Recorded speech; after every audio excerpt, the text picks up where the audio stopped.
Sobra na yan. Ay, kami daling plastic, tigisa tayo. Baka plastic ng kahit yan, ha?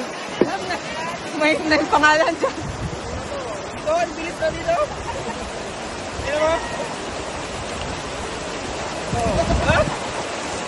Ano ba? Ganito ang fishing sa Canada. O, di ba? Walang kahirap-hirap. Pag wala ng pang-ulam, pwede nang pumunta dito. Hop!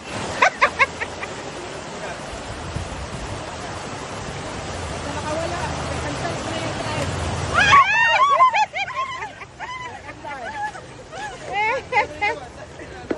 Oh my God!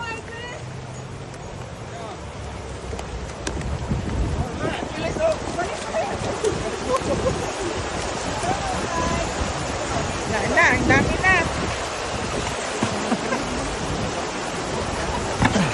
Uy, ay! Kada natin iaangat yan. Dadayan ng Pilipinas.